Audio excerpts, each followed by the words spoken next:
ఐబొమ్మ రవిని అరెస్టు చేసి వెబ్సైట్ను నిలిపివేసిన పైరసీ మాత్రం ఆగడం లేదు. ఐబొమ్మ 1 పేరుతో కొత్త వెబ్సైట్ ఓపెన్ అయింది. ఐబొమ్మ 1లోనూ కొత్త సినిమాలు ప్రత్యక్షమవుతున్నాయి.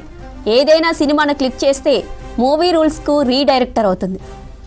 ఐబొమ్మ ఎకోసిస్టంలో 65 మిర్రర్ వెబ్సైట్స్ ఉండగా అందులో ఐబొమ్మ 1 ప్రచారంలోకి తీసుకొచ్చినట్లు భావిస్తున్నారు పోలీసులు.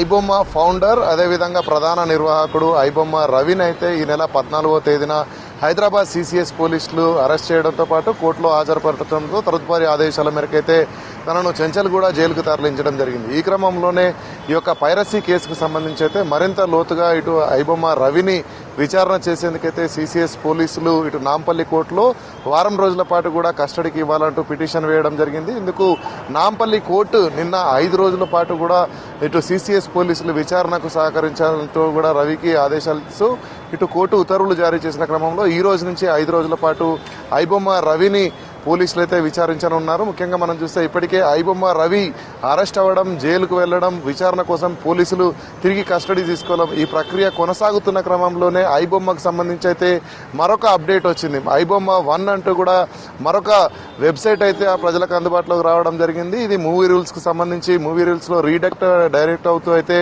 ఐబొమ్మ 1 ప్రజల ముందుకు మళ్ళీ వచ్చింది. అందులో కూడా తెలుగు సినిమాలతో పాటు వివిధ రకాల సినిమాలు కూడా అందుబాటులోకి రావడం జరిగింది. సో దీనిపై అయితే పోలీసులు కొంత కలవరం సృష్టిస్తుందని చెప్పవచ్చు. ఎందుకంటే ఇప్పటికే సినీ ఇండస్ట్రీలో తెలుగుతో పాటు వివిధ భాషలకు సంబంధించినటువంటి సినిమాలన్నింటినీ కూడా ఎప్పటికప్పుడు అప్లోడ్ చేస్తున్నటువంటి యొక్క ఐబొమ్మ పైరసీని గుట్టు రట్టు చేశామని పోలీసులు భావిస్తున్న క్రమంలో ఇటు ఐబొమ్మ రవి అరెస్ట్లో కూడా మనం చూడవచ్చు.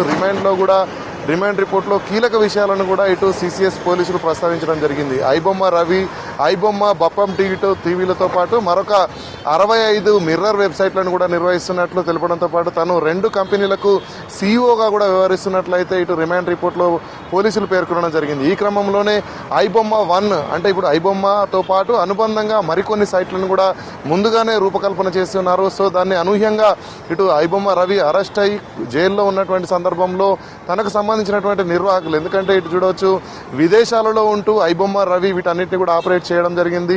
తనకంటూ కూడా ఇటు గ్లోబల్ మార్కెట్లో తనకంటూ చాలామంది తన కోసం పనిచేస్తున్నారని కూడా ఇటు రవి తన ఎంక్వైరీలో చెప్పడం జరిగింది. సో ఈ క్రమంలోనే ఈరోజు అనూహ్యంగా ఈరోజు తెలంగాణలో ఉన్నటువంటి హైదరాబాద్ పోలీసులు అయితే ఈరోజు 5 రోజుల కస్టడీలో భాగంగా విచారణ ప్రారంభించడానికి కొంత సమయం ముందే ఈ యొక్క ఐబొమ్మ సంబంధించినటువంటి 1 ఒకటి వెబ్సైట్ ప్రజల్లోకి అందుబాటు రావడం అయితే కొంత చర్చనీయాంశంగా మారిందని చెప్పవచ్చు.